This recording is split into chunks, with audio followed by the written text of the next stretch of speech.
চন্দননগরের একটা নিরিবিলি গলিতে গড়ে উঠেছে একটা শিল্পের ঠিকানা। তোমরাও যদি আর্ট বা কফি প্রেমী হয়ে থাকো, তাহলে এই ঠিকানাটা গসিপ গার্লসের পক্ষ থেকে তোমাদের জন্য। নিজেদের কাজের ব্যস্ততার মাঝে সুন্দর কিছুটা সময় কাটানোর জন্য আমরা চলে গেছিলাম চন্দননগরের এই আর্ট গ্যালারি কাম ক্যাফে, যেটার নাম হলো গ্যালারি দি মনসিওর সুর। এটা রয়েছে চন্দননগর স্ট্যান্ডে পাতালবাড়ির ঠিক অপোজিট লেনেই।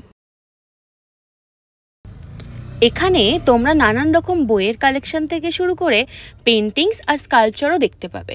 স্থানীয় ও মিস্টার প্রদীপ সুরের মতন নবীন শিল্পীদের তৈরি অসাধারণ সব পেন্টিং আর স্কাল্পচার এখানে প্রদর্শিত করা হয়।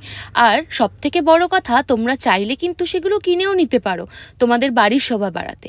তোমরা যদি কেউ এখানে স্বল্প খরচে নিজেদের আর্ট এক্সিবিশন করতে চাও, তাহলে অবশ্যই এখানে এসে ওনার সাথে কিন্তু যোগাযোগ করতে পারো। গ্যালারির সাথে এখানে খুব সুন্দর একটা ইনহাউস ক্যাফেও আছে, যেখানে তোমরা নানান ধরনের স্ন্যাক্সও পেয়ে যাবে খুবই রিজনেবল দামের মধ্যে। আমরা ওদের মেনু থেকে ট্রাই করে নিয়েছিলাম চা, চিকেন স্যান্ডউইচ, ভেটকি ফিশ ফিঙ্গার এবং প্যানকো ফ্রাইড চিকেন। তাহলে বন্ধুদের সাথে হোক বা সোলো ডেট, যদি চাও একটু অন্যরকম সন্ধে কাটাতে, একবার কিন্তু খুব জলদি এখানে চলে যেও।